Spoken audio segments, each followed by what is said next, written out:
2007-08 সালে আর্মির কিছু লোক বাংলাদেশের রাজনীতিকে ম্যানিপুলেট করার চেষ্টা করেছিল বলে জানিয়েছেন সে সময়কার মার্কিন কূটনীতিক জন এফ ড্যানিলোভিচ।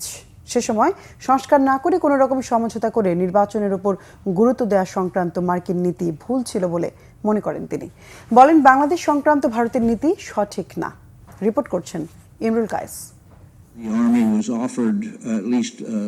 রাজধানীর BIISS অডিটোরিয়ামে সফররত মার্কিন কূটনীতিকদের সাথে কনভারসেশনের আয়োজন করে গবেষণা সংস্থা CGS। এতে অংশ নেন বাংলাদেশে নিযুক্ত সাবেক মার্কিন রাষ্ট্রদূত উইলিয়াম বি মাইলাম এবং সাবেক কূটনীতিক জন এফ ড্যানিলোভিচ। তারা বলেন, 1971 সালে বাংলাদেশের মুক্তিযুদ্ধে যুক্তরাষ্ট্রের অবস্থান ভুল ছিল, তবে তারপর থেকে বাংলাদেশের গণতন্ত্র, মানবাধিকার ও অর্থনৈতিক উন্নয়নে সহায়তা করছে যুক্তরাষ্ট্র। 2007-08 সালে তত্ত্বাবধায়ক সরকারের সময় রাজনৈতিক দল, সিভিল সোসাইটি সহ অন্যান্য অংশীজনদের বাদ দিয়ে শুধুমাত্র আর্মিকে গুরুত্ব দেওয়া যুক্তরাষ্ট্রের জন্য আরেকটি ভুল ছিল বলে জানান তারা।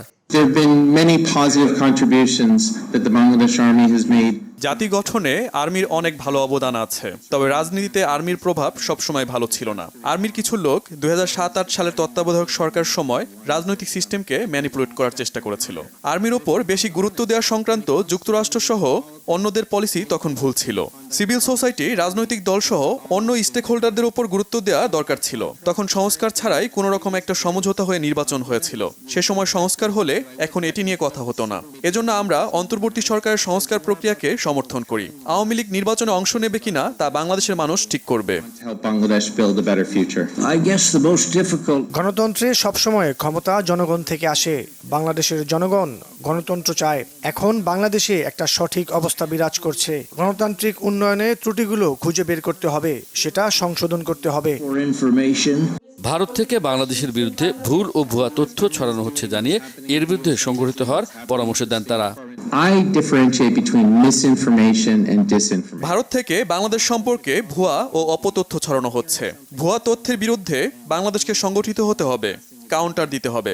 ভারত বাংলাদেশ সম্পর্কে যে নীতি নিয়েছে তা দেশটির স্বার্থকে এগিয়ে নিচ্ছে না। ভারতের অনেকেই বলে থাকেন বাংলাদেশকে বোঝার ক্ষেত্রে যুক্তরাষ্ট্রকে ভারতের দৃষ্টিতে দেখা উচিত। দুঃখিত, এটা ঠিক না।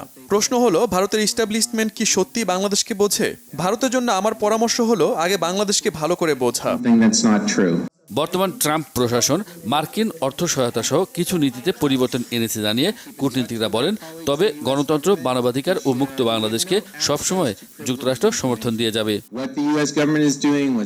ইমরুল কায়েস, বাংলাভিশন, ঢাকা।